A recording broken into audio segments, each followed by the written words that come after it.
जोहार। आप सभी का हार्दिक अभिनंदन है हमारे YouTube चैनल अखरा में।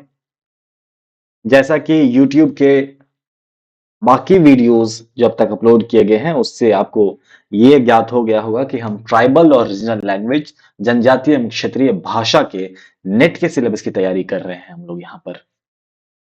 और आज ये पहली वीडियो होगी इस सिलेबस की, नेट के सिलेबस की विषयवार और टॉपिक वाइज जो हम बातचीत करेंगे उसकी पहली वीडियो है। और मजे की बात यह भी है कि आज देखिए नेट का जो नोटिफिकेशन है वो भी आ गया है। देखते हैं कि नेट के एग्जाम होने से पहले तक हम कितना कुछ कंप्लीट कर पाएंगे, कितना कुछ समझ पाएंगे। तो एक बार फिर से स्वागत है हमारे YouTube चैनल अखरा में, जहां पे जनजातीय एवं क्षेत्रीय भाषा में यूजीसी नेट एवं स्नातकोत्तर हेतु लेक्चर उपलब्ध करवाए जाते हैं। तो आज इसका पहला लेक्चर है जिसमें हम शुरू करने वाले हैं एथनोलॉजी। थोड़ा कठिन विषय है। जितने भी लोगों से, अपने साथियों से भी मिला हूं खोटा वालों से, तो कहते हैं थोड़ा कठिन है ये विषय। और इसके बारे में बहुत कुछ मटेरियल भी उपलब्ध नहीं है। मटेरियल उपलब्ध नहीं है, ऐसा नहीं है कि ये कहीं पर उपलब्ध नहीं है, पर जो खोरठा वाले लोग हैं या विद्यार्थी हैं उनके पास मटेरियल कम उपलब्ध है ना। और जो चीजें लिखी भी गई है, इस विषय पर जो किताब भी लिखी गई है, तो वो भी बहुत उत्तम दर्जे की नहीं है, उसमें भी कई खामियां हैं। और ऊपर ऊपर वो किताब लिखी गई, बहुत गहराई में वो किताब नहीं है। शाब्दिक रूप से बहुत अशुद्धियां हैं।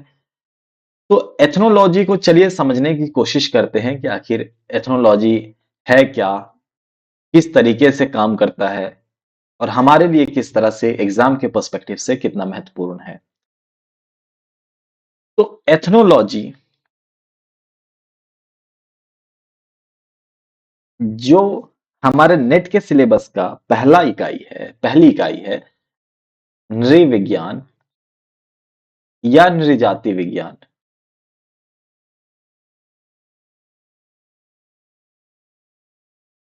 इसको, एथनोलॉजी को समझने से पहले मैं आपको दूसरी चीज समझाना चाहता हूं। उसको समझने के बाद ये चीज ज्यादा आसान हो जाएगी समझनी। वो शब्द है एथनोग्राफी, जिसको नृलेखन कहते हैं या फिर नृजाति वर्णन कहते हैं। और कहने वाले तो इसको जातीय वृत्त भी कहते हैं, है ना।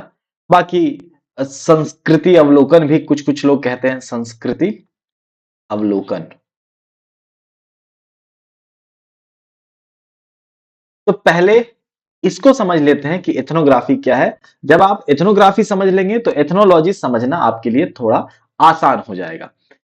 जब भी मैं एथनोग्राफी, चूंकि हिंदी में बहुत कुछ, कोई नृलेखन कहता है, कोई नृजातीय वर्णन कहता है, जातीय वृत्त कहता है, संस्कृति अवलोकन कहता है, तो मैं अंग्रेजी शब्द एथनोग्राफी का इस्तेमाल करूंगा। आप उसका अर्थ नृलेखन से लेंगे या नृजातीय वर्णन से लेंगे, ठीक है। तो सबसे पहले आते हैं एथनोग्राफी में, समझने का प्रयास करते हैं हम लोग कि एथनोग्राफी है क्या, ठीक है। तो अब मैं एक एग्जांपल देता हूं, एक केस बताता हूं। केस एक, मान लीजिए कि झारखंड में स्थित संथाल जनजाति के बारे में आपको पता लगाना है। इनके बारे में आपको डाटा चाहिए, इंफॉर्मेशन चाहिए, ठीक है। तो दो तरीके हैं। पहला तरीका यह है कि जो कहीं पर उपलब्ध जानकारी है, ठीक है, मान लो गूगल में है, किसी पत्रिका में है,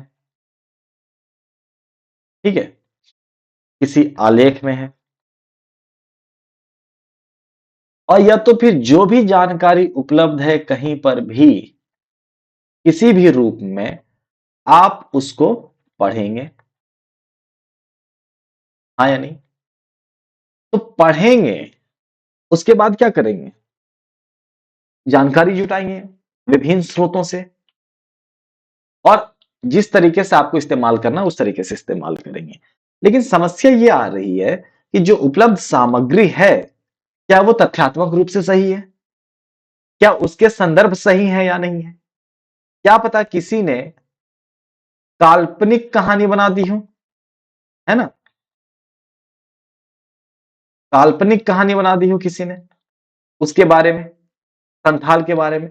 और आप ये जानेंगे, ये जानकर आपको हैरानी तो नहीं ही होगी, लेकिन आप सभी लोगों को पता होगा कि क्या इतिहास ने या साहित्य ने सभी समुदाय को क्या बराबर की हिस्सेदारी दी? इतिहास ने क्या सभी समुदायों के साथ अन्याय किया? आप जिस समुदाय के हैं, उसी के बारे में आप इतिहास में खोज कर देखिए, क्या आपके समुदाय के बारे में इतिहास में बहुत कुछ लिखा हुआ है? नहीं लिखा हुआ है। क्या आपके बारे में साहित्य में लिखा हुआ है? या फिर आप अपने समुदाय के या अपने क्षेत्र के साहित्य के बारे में सोचिए।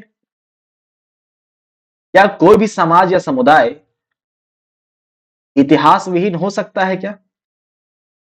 क्या साहित्य विहीन हो सकता है क्या? नहीं हो सकता है। जब कोई समुदाय इतिहास विहीन नहीं हो सकता, साहित्य विहीन नहीं हो सकता है, तो फिर आखिर उन लोगों की उपलब्धि, उन लोगों की जो उपलब्धियां हैं, वो इतिहास में और साहित्य में उपस्थित क्यों नहीं है? इसका मतलब इतिहास और साहित्य ने भी विभिन्न समुदाय, और मूलतः वो समुदाय जो हाशिए पर पड़े रहे, जो पिछड़ेपन का शिकार रहे, उन लोगों के साथ अन्याय किया, उन लोगों को उतनी उपस्थिति नहीं दी अपने पन्नों में इतिहास ने। तो अब उसकी उपस्थिति, उपलब्धता भी नहीं है। मान लो संथाल जनजाति के बारे में इतिहास के पन्नों में उतनी उपलब्धता नहीं है, साहित्य में उतनी उपलब्धता नहीं है, तो होगा क्या? जो चीजें लिखी गई वो कम है, या यदि लिखी भी गई हैं तो वो काल्पनिक है ना? जैसे एक किताब है, हमारे यहाँ की ही राइटर रणेंद्र ने लिखी है, उस उपन्यास का नाम है ग्लोबल गांव के देवता। अब ग्लोबल गांव के देवता में उन्होंने लिखी है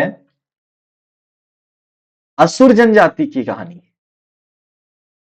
असुर जनजाति, अब असुर जनजाति के बारे में इन्होंने लिखी है ये बात, कि असुर के बारे में जो पूर्वाग्रह थी कि असुर ऐसे होते हैं, उनके लंबे लंबे दांत, लंबे लंबे नाखून और भयानक चेहरे वाले होते हैं, 10-10 12-12 फुट के होते हैं। ये सारी क्या थी? असुर के बारे में भ्रांतियां थी जो फैली हुई थी विभिन्न। क्या असुरों के बारे में क्या जिक्र नहीं है पर्याप्त मात्रा में? जिक्र तो है ना? महाभारत में है, बाकी और जगहों पर है, वेद पुराण में तो है। तो असुरों के बारे में जो जानकारी उपलब्ध थी वो भ्रांतियां थी, ज्यादातर भ्रांतियां थी। लोगों ने असुरों को, देवता के खिलाफ जो लोग खड़े होते थे, उन असुरों से तुलना करने लगे, है ना? नकारात्मक शक्तियों का पर्याय बनाने लगे। तो रणेंद्र ने क्या कहा कि उनका एक पात्र है, मास्टर है, जो असुरों के गांव में रहता है, वहीं पर उसकी पोस्टिंग होती है। तो वो बताता है कि असुरों के बारे में जो पूर्वाग्रह थे मेरे, जो मैं सोचता था कि असुर ऐसे दिखते होंगे, वैसे दिखते होंगे, या उनके लंबे लंबे नाखून होंगे, वे लोगों को मार देते होंगे, ऐसा बिल्कुल भी नहीं है। बल्कि जो असुर समुदाय के लोग हैं वो बहुत अच्छे हैं। उन्होंने मुझे शामिल किया, उनकी प्रवृत्ति बहुत उनका हृदय जो है वो कोमल हृदयी लोग हैं। तो हुआ क्या कि जो भ्रांतियां असुरों के बारे में पहले फैली हुई थी, वो किस आधार पर फैली हुई थी? तो संभवतः किसी ने कल्पना के आधार पर लिख दिया कि असुर ऐसे होंगे, पर वो तथ्यात्मक रूप से सही तो थी नहीं। तो संभवतः ये हो सकता है कि संथाल या किसी समुदाय के बारे में कुछ चीजें होंगी, पहले तो कम उपलब्ध है चीजें, है ना। और दूसरी चीज ये है कि किसी का पूर्वाग्रह होगा, हो सकता है उसमें लिखा हुआ, किसी को परेशानी उसने अपने नजरिए से देखा और अपने समुदाय को उसने सोचा कि अच्छा ऐसा ही होना चाहिए समुदाय, और देखा होगा संथाल समुदाय जो उस जिस समुदाय से वो गया है उस समुदाय के अनुरूप नहीं है। इसका मतलब हो सकता है उसके पूर्वाग्रह वहां पर काम किए, उसने अपने समुदाय के कसौटी पे संथाल समुदाय को रखने की कोशिश की। जैसे अभी जो बहस चलता है कि मुख्य धारा का जो समुदाय है, ये एक आदिवासी समुदाय है और एक मुख्य धारा का समुदाय है। तो हमेशा ये बहस चलती रहती है कि आदिवासी मुख्य धारा से बाहर है, अभी तक मुख्य धारा में नहीं आ पाए। पर मुख्य धारा की भी तो अपनी समस्याएं हैं। मुख्य धारा हमेशा अपने चश्मे से आदिवासियों को क्यों देखता है? यदि मुख्य धारा अपने चश्मे से आदिवासियों को देखेगा हमेशा, तो ये पिछड़ा ही दिखेंगे, हमेशा पिछड़े दिखेंगे। क्या आदिवासियों के चश्मे से यदि मुख्य धारा को देखा जाए, तो यह नहीं है कि मुख्य धारा में जो जितनी समस्याएं हैं, जो स्त्री संबंधित समस्याएं हैं, वो आदिवासी समाज में उपलब्ध ही नहीं है। वो मुख्य धारा जनित समस्याएं हैं, मुख्य धारा ने उन समस्याओं को जन्म दिया है। जो डिफॉरेस्टेशन है, जो पेड़ काटे जाते हैं, क्या वो मुख्य धारा की समस्या नहीं है? ये मुख्य धारा ने इस समस्या को जन्म दिया। और आदिवासी समस्या, आदिवासी क्या थे? ये प्रकृति पूजक। तो अपने नजरिए से मुख्य धारा जब भी अपने चश्मे से देखने की कोशिश करेगा आदिवासी को, तो उन्हें पिछड़ेपन का शिकार पाएगा, है ना। बोलेगा पिछड़ापन है उनमें। और यदि आदिवासी के चश्मे से देखा जाए इनको, मुख्य धारा को, तो इनमें भी कुछ खामियां दिखेंगी। तो महत्वपूर्ण क्या है? महत्वपूर्ण यह है कि आप किसी भी समुदाय को अपने चश्मे से, अपने चश्मे से का मतलब है पूर्वाग्रह से, पहले से उसके बारे में सोच ना लें। जैसे मान लीजिए आप किसी से मिलने जा रहे हैं और उसके बारे में लोगों ने पहले ही आपको भ्रांतियां फैला दी कि वो आदमी अच्छा नहीं है, तो आपके मन में उसके बारे में एक पूर्वाग्रह बैठ गई, एक चीज पहले से आ गई कि ये आदमी ऐसा ही होगा। तो अब आप इसी आधार पे इसको देखते रहेंगे। आपका अपना जो दिमाग है, आपकी अपनी जो सोच है, वो लागू ही नहीं कर पाएगी। आप अपना विचार को इस पर आरोपित ही नहीं कर पाएंगे, है ना, लगा ही नहीं पाएंगे, अपने अनुरूप समझ नहीं पाएंगे। आपको किसी ने बताया है उसके अनुरूप ही आप उसका आकलन करेंगे। तो यही हुआ कि किसी का पूर्वाग्रह भी हो सकता है संथाल के बारे में। तो जब आप देख रहे हैं कि संथाल के बारे में पहले जानने का तरीका यह है कि आप केस 1 में है कि आप किसी माध्यम से, अप्रत्यक्ष माध्यम से उसको जानिए। जो संसाधन उपलब्ध है ना, उस संसाधन में ही ढूंढने की कोशिश कीजिए। क्या पता उस संसाधन में कुछ पूर्वाग्रह हो। मतलब आप सब काम घर बैठे कर रहे हैं, गूगल कर रहे हैं तो घर बैठे कर रहे हैं। तो इस तरह के जो नृवर्णन होते थे या नृलेखन होते थे, उसको पहले के लोगों ने कहा कि ये आर्म चेयर एथनोग्राफी है। आर्म चेयर एथनोग्राफी का मतलब हुआ कि आराम कुर्सी नृलेखन है, जहां पे आप प्रत्यक्ष रूप से कहीं पर नहीं जा रहे हैं। आप संथाल के बारे में लिखने के लिए या समझने के लिए उनके क्षेत्र में नहीं जा रहे हैं, उनके आसपास नहीं जा रहे हैं। आप बस किताबों के माध्यम से, कहीं कोई स्रोत है तो उसके माध्यम से आप जान लेना चाहते हैं। तो इस तरह के, इसका मतलब ये हुआ कि आप उनके भीतर, उनके क्षेत्र में नहीं जा रहे हैं, आप बाहर बाहर ही चीजों को समझने की कोशिश कर रहे हैं। इस तरह के जो दृष्टि है, ये प्रत्यक्ष दृष्टि नहीं, अप्रत्यक्ष दृष्टि है, ये बाह्य दृष्टि है। इनके भीतर जाने की कोशिश नहीं कर रहे हैं, आप बाहर से ही सब कुछ समझने की कोशिश कर रहे हैं।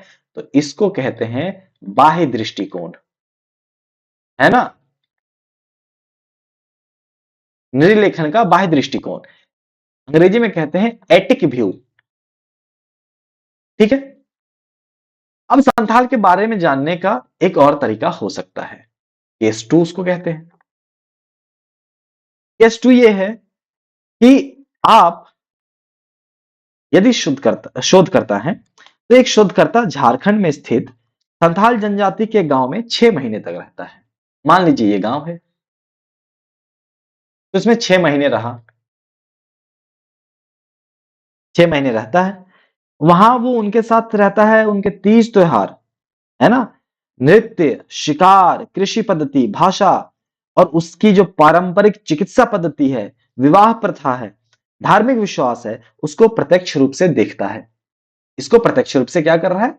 देख रहा है। ये लोग मान लीजिए संथाल हैं।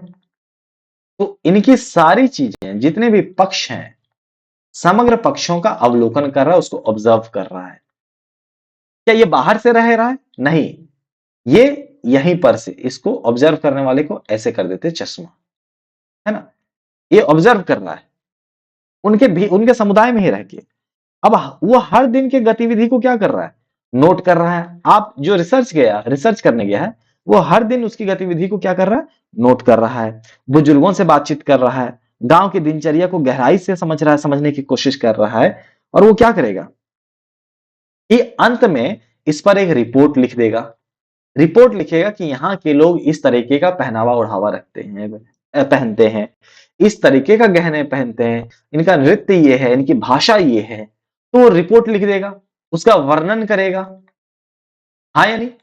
तो जब आप किसी एक समुदाय के समग्र पक्षों पर, समग्र पक्ष मतलब जैसे कि मान लीजिए इनकी क्या सामाजिक व्यवस्था है, क्या यहां पुरुषों के समान ही औरतों को तवज्जो दी जाती है या फिर अलग अलग है?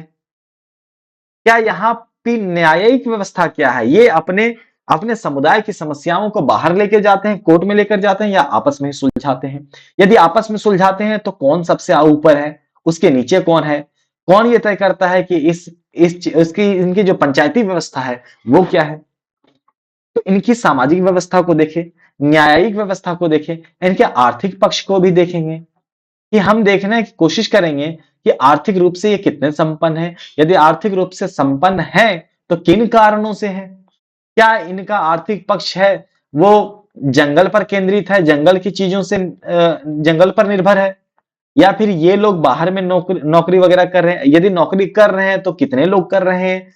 इन इन ये लोग जो बाहर नौकरी कर रहे हैं, वो नौकरी का स्तर क्या है? क्या सभी लोग एक ही स्तर की नौकरी कर रहे हैं लगभग लगभग, या कुछ लोग हैं जो ऑफिसर ग्रेड के भी हैं, कुछ लोग हैं जो क्या पता सीएम होंगे, है ना, कोई अधिकारी होंगे, या फिर क्या सभी लोग फैक्ट्रीज में काम कर रहे हैं? हो सकता है।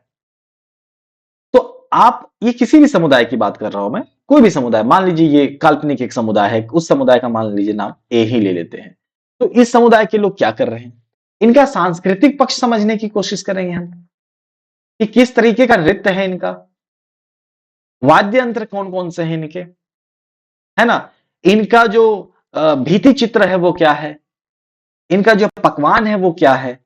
तो इनकी लोक परंपराओं को भी समझने की कोशिश करेंगे, नृत्य क्या है ना, इनका लोकगीत क्या है, आपस समुदाय का गीत क्या है। क्या हम संभवतः आप लोग देखे होंगे कि गांव में क्या होता है कि लगभग लगभग सबके गांव में होगा ये, कि गांव, ये मान लीजिए ये गांव है, ठीक है, चारों तरफ, और गांव के बीचों बीच एक खाली जगह रहती है बड़ी सी, उसी को अखरा कहते हैं।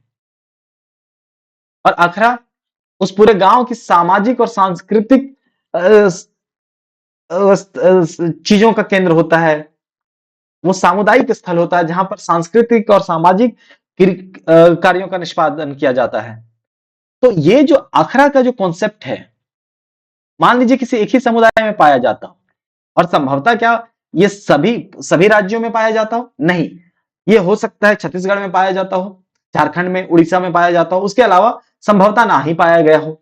तो ये अखरा का जो कॉन्सेप्ट है, क्या ये इनकी सांस्कृतिक पृष्ठभूमि को दिखाता है या नहीं? इनकी जो सामुदायिक स्थल है, वहां पे सामाजिक और सांस्कृतिक कार्य होते हैं। तो ये भी एक उनके सांस्कृतिक पक्ष आ गया, जहां पे नृत्य नृत्य होता है, गीत होता है, इनके जो संस्कार हैं, है ना, कि किस तरीके का क्या इनमें भी उस मृत्यु पर कई सारे संस्कार किए जाते हैं, जन्म पर कई सारे संस्कार किए जाते हैं। यदि किए जाते हैं तो मुख्य धारा के संस्कार से वो किस तरीके से भिन्न है, या तो बाकी समुदायों से किस तरीके, वो आपको अभी नहीं देखना है कि किस तरीके से भिन्न है, सिर्फ आप वर्णन कर देंगे कि इनका संस्कार क्या है ना, इनका गीत क्या है, इनकी भाषा क्या है, इनका हो सकता है धार्मिक पक्ष भी आ जाए बीच में। थोड़ा मैं मिटा लेता हूं, कोड भर गया,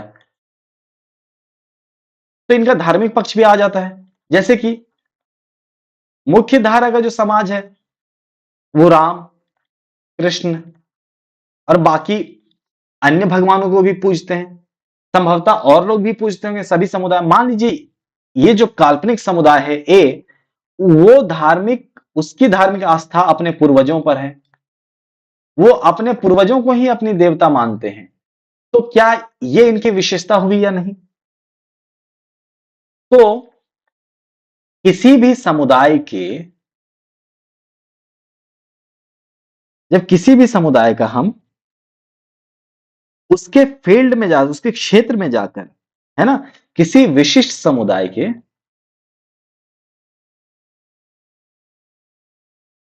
किसी किसी एक विशिष्ट समुदाय, जनजाति या समाज या समाज के लोगों के जीवन, के लोगों के जीवन, संस्कृति,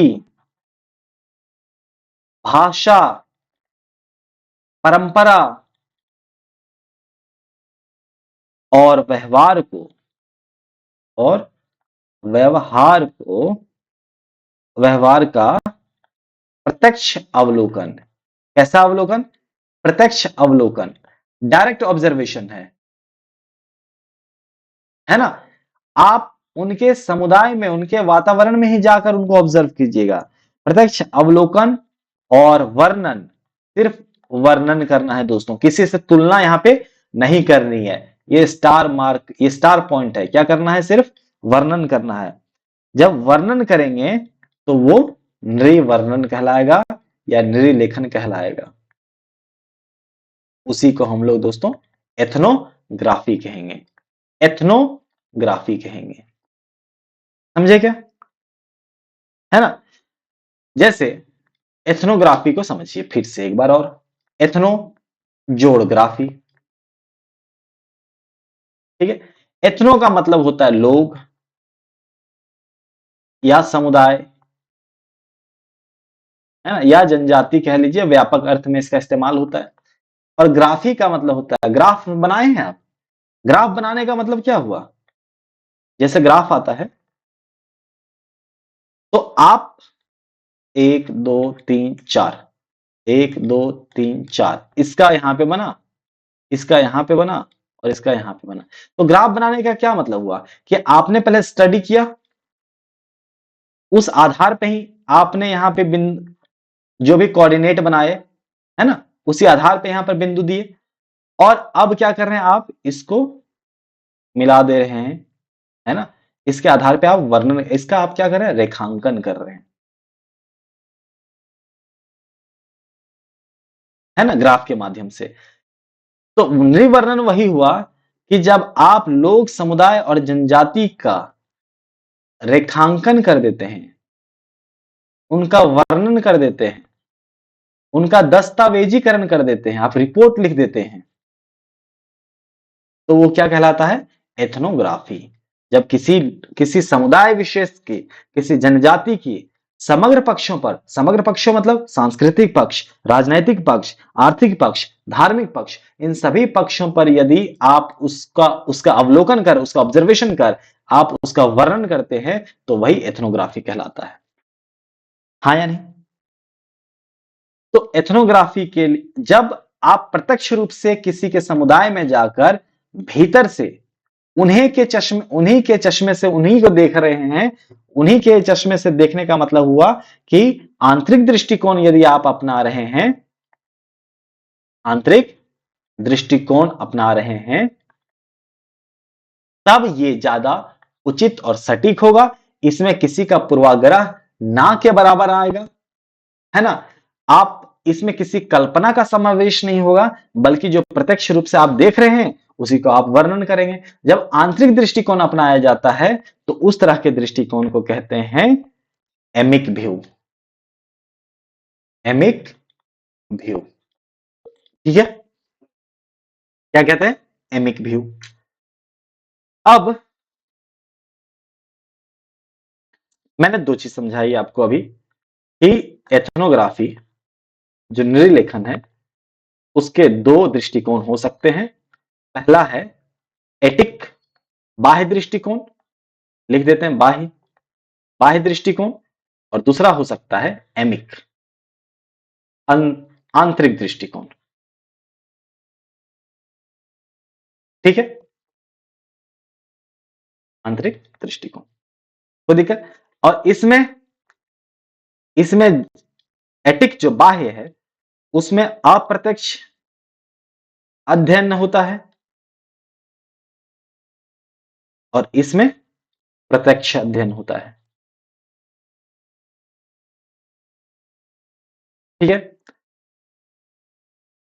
तो अब जब मैं कह रहा हूं कि वर्णन किया जाता है, यहां पर किसी समुदाय का किसी और से तुलना नहीं की जाती है। जैसे कि आप स्कूल में किसी बच्चे का रिपोर्ट कार्ड दे रहे हैं, ये बच्चा है, इसका रिपोर्ट कार्ड दे रहे हैं, तो रिपोर्ट कार्ड में क्या आप किसी से तुलना कीजिएगा इसको? क्या इसी के बारे में बताइएगा ना कि ये इस नंबर में, इस वाले में कितना लाया, इस वाले में कितना लाया, मान लो मैथ्स में कितना लाया, इंग्लिश में कितना लाया, हिंदी में कितना लाया, इसका व्यवहार कैसा है, ठीक है, इसकी बौद्धिक स्थिति क्या है। आप किसी बच्चे को ऑब्जर्व करके आप क्या करते हैं, उसके बारे में लिख रहे हैं, उसके बारे में रिपोर्ट बना रहे हैं, तो उसके बारे में सिर्फ वर्णन कर रहे हैं। तो इसका मतलब यह हुआ कि जो एथनोग्राफी है वो एक वर्णनात्मक विधि है, वर्णनात्मक विधि है ना। इसी को कहते हैं डिस्क्रिप्टिव, है ना, डिस्क्राइब करना है, सिर्फ डिस्क्रिप्टिव मेथड है ये, ठीक है। तो इसका सबसे पहले इसकी जो शुरुआत की लोगों ने, है ना, कुछ लोग थे पहले, चूंकि कल्पनाओं का भी समावेश होता था और अप्रत्यक्ष रूप से चीजें लिखी जा रही थी, तो सबसे जो महत्वपूर्ण नाम है जिनका ध्यान रखिएगा वो है फ्रांज बोआस।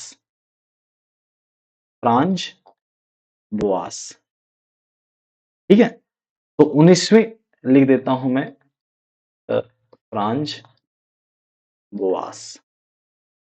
तो 19वीं शताब्दी में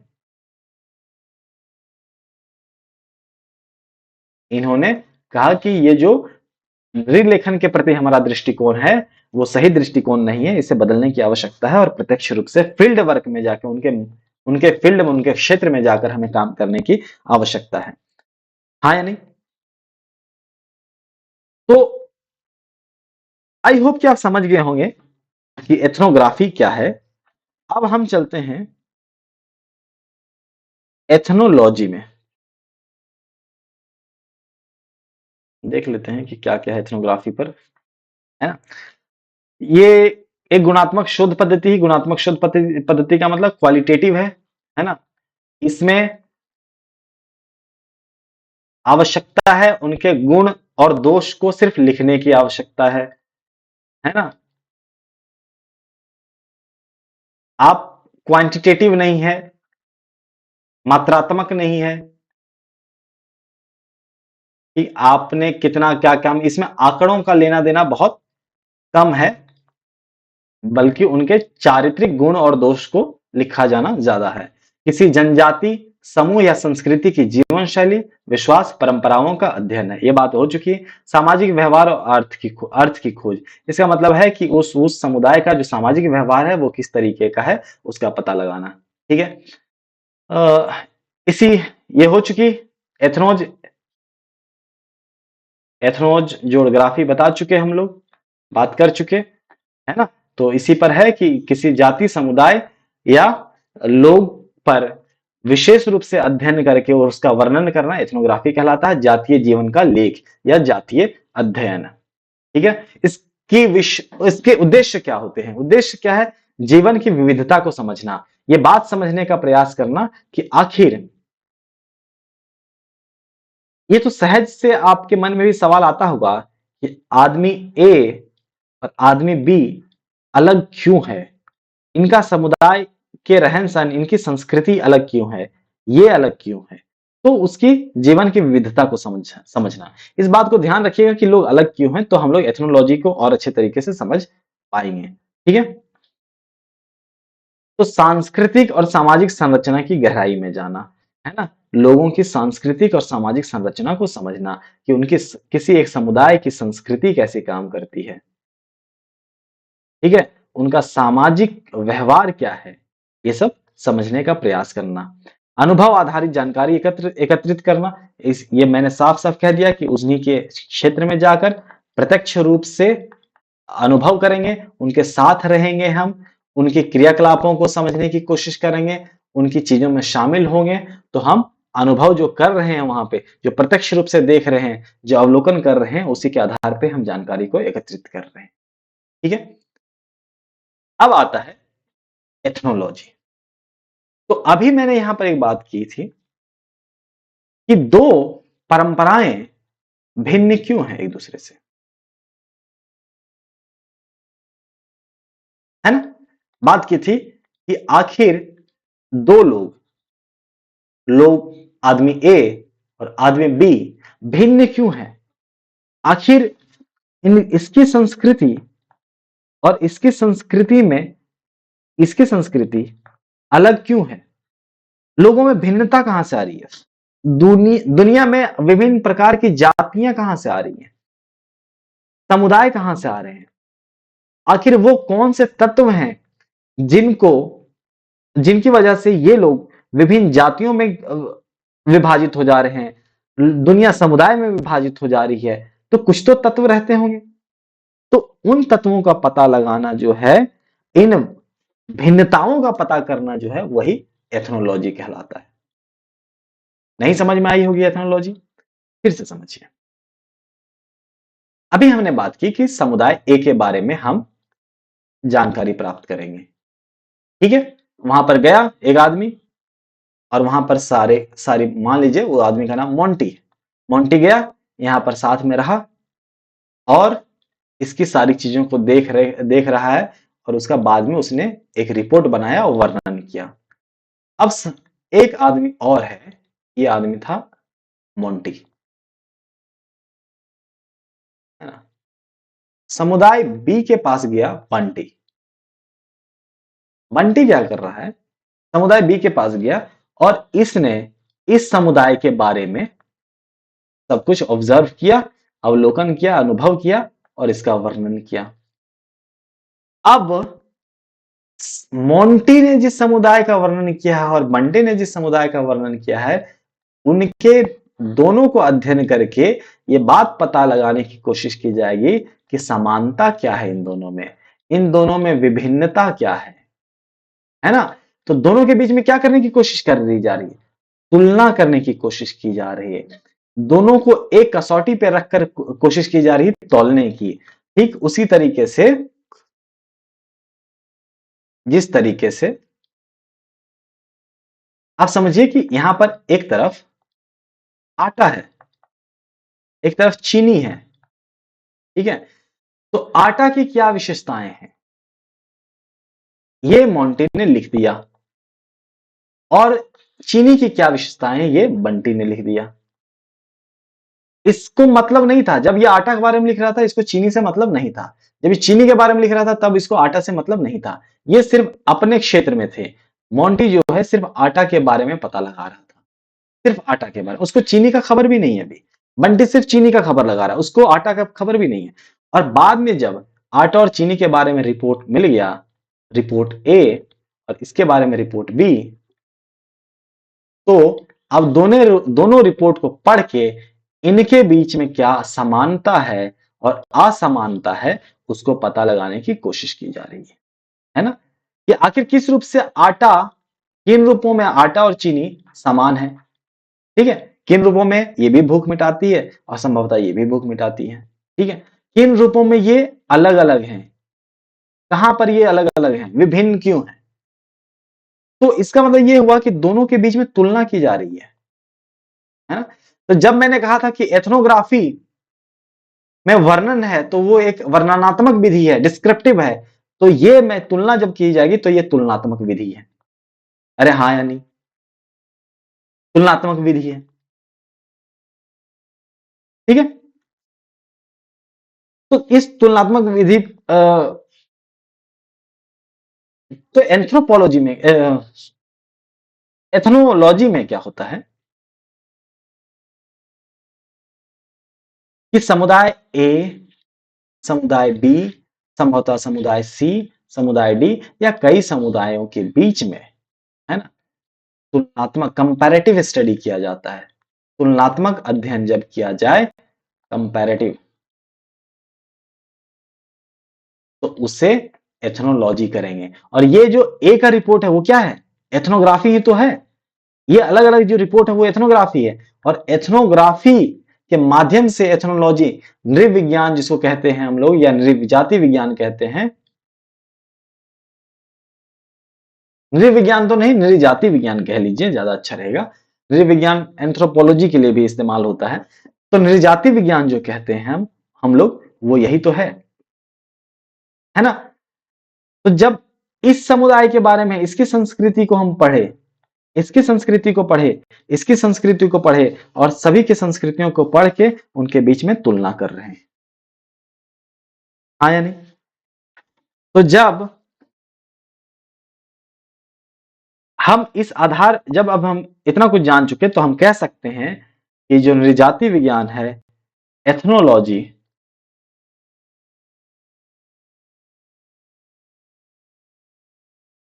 जो एथनोलॉजी है वो मानव जातियों के सांस्कृतिक और सामाजिक जीवन का तुलनात्मक अध्ययन है, हाँ या नहीं, तुलनात्मक अध्ययन है। देखिएगा, फिर से लोग एथनोग्राफी और एथनोलॉजी में कंफ्यूज हो जाते हैं।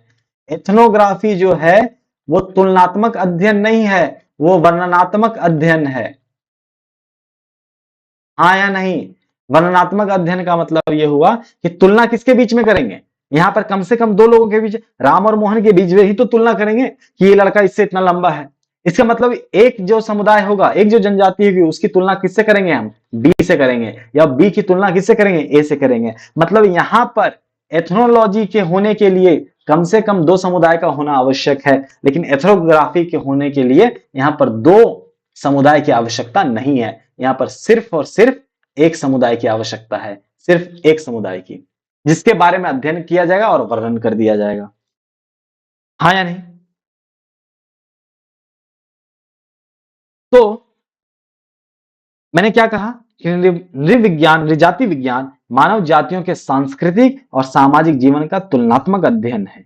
यह मानव समाज की विविधता, उनकी परंपराओं, जीवन शैली, भाषा, धर्म, अर्थव्यवस्था और सामाजिक ढांचों का गहराई से विश्लेषण करता है। किसका किसका विश्लेषण करेगा, ए के बीच में, ए के बारे में समझने की कोशिश करेगा, बी के बारे में समझने की कोशिश करेगा, इन दोनों के बीच में तुलना करेगा, और अंत में यहां पे एक विश्लेषण, एक फाइनल रिपोर्ट जमा कर देगा कि ए जो है इन इन रूपों में, मान लो 5 बिंदु दे दिया कि ए और बी के बीच में ये सारी चीजें जो है वो समान है ना, और 5 बिंदु मान लीजिए दे दिया कि इस तरीके से ये लोग भिन्न है। अरे हाँ या नहीं। तब जब समानता और भिन्नता पर बात होगी, जब उसका विश्लेषण किया जाएगा, तुलना किया जाएगा, तब क्या कहेंगे हम लोग, वो नृजाति विज्ञान है, समझ गए। तो ये आगे तो बहुत ज्यादा, इसमें बहुत नृलेखकों का नाम है ना, नृवैज्ञानिकों का नाम है। हालांकि आप देखिएगा कि जो एथनोलॉजी है, ऊपर मैंने बात की या नहीं पता नहीं मुझे, कि एंथ्रोपोलॉजी का भाग है, वो मानव शास्त्र का भाग है। तो एंथ्रोपोलॉजी में आपको एथनोलॉजी के बारे में सब कुछ मिल जाएगा, ठीक है। तो जैसे कि कुछ अभी जो मैंने एक नाम बताया आपको फ्रांज बोआस का, उनका नाम अभी ध्यान रखिएगा। फिर आगे हम जाके ईबी टायलर के बारे में पढ़ेंगे थोड़ा, कि वो भी महत्वपूर्ण मानव शास्त्री थे। और ब्रोनिस लॉ के बारे में पढ़ेंगे, ब्रोनिस लॉ के बारे में पढ़ेंगे। क्लॉडे लेवी स्ट्रॉस के बारे में पढ़ेंगे, क्लॉडे क्लॉडे लेवी स्ट्रॉस के बारे में पढ़ेंगे थोड़ा बहुत, कि ये भी किस तरीके से नृविज्ञान को किस तरीके से, नृजाति विज्ञान को किस तरीके से बढ़ाया। अरे हाँ या नहीं? तो मुझे लगता है कि आज के लिए इतना ही रखते हैं, है ना। देख लेते हैं ये इस बार, इंट्रोडक्शन ऑफ एथनोलॉजी, नृजाति विज्ञान मानव समाजों और संस्कृतियों का तुलनात्मक अध्ययन और विश्लेषणात्मक अध्ययन है। विभिन्न संस्कृतियों और समाजों के बीच समानताएं और भिन्नताएं समझने का प्रयास करना है। ये नृविज्ञान से अलग है, नृविज्ञान नहीं होगा यहाँ पे, नृवर्णन से होगा। नृवर्णन से अलग है, जो एक विशेष संस्कृति का गहन अध्ययन करता है। उसका मतलब, उसका क्या करता है वो, सिर्फ नृवर्णन क्या करता है, सिर्फ अध्ययन करता है और वर्णन कर देता है, सिर्फ एक संस्कृति का, सिर्फ एक समुदाय का। जबकि एथनोलॉजी जो नृजाति विज्ञान है, वो क्या करता है, एक से अधिक समुदायों का अध्ययन करता है और उनके बीच में जो समानताएं हैं और विभिन्नताएं हैं उसको समझने का प्रयास करता है। 18वीं शताब्दी के अंत में एथनोलॉजी शब्द का निर्माण हुआ। देख लीजिएगा, 18वीं शताब्दी के अंत में निर्माण हुआ है। और इनका एक नाम भी था, नाम तो मेरे दिमाग से हट रहा है अभी, जिसने एथनोलॉजी जो है ना, शब्द जो एथनोलॉजी दिया था, वो उनका नाम मैं बता दूंगा, अगली क्लास में बता दूंगा मैं, अभी ध्यान में नहीं आ रहा है ना। तो क्या हुआ, फ्रांज बोआस नृजाति विज्ञान के क्षेत्र में योगदान देने वाले प्रमुख विद्वान, जिन्होंने प्रत्यक्ष अध्ययन को महत्व दिया। ये मैं कह रहा हूं वापस से कि नृवर्णन में प्रत्यक्ष प्रत्यक्ष रूप से, कि उनके क्षेत्र में ही जाकर हम उसका अध्ययन करेंगे, तो प्रत्यक्ष अध्ययन को महत्व किसने दिया, फ्रांज बोआस ने, इसलिए ये महत्वपूर्ण नाम है। ठीक है,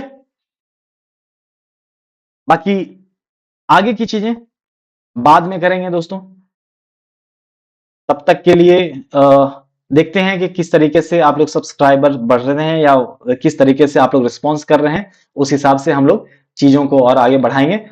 तब तक के लिए देखते रहिए। जिस चैनल पर आपको पढ़ाया जा रहा है उसका नाम अखरा है, और अखरा चैनल आपके यूजीसी नेट के पूरे सिलेबस को कंप्लीट करने के लिए प्रतिबद्ध है। आपको सिर्फ और सिर्फ क्या करना है, सब्सक्राइब करना है। आपके सब्सक्रिप्शन पर, आपका सब्सक्रिप्शन ही हमारा फी है। आपके सब्सक्रिप्शन के पर ही, उसी आधार पे हम वीडियोस डालेंगे।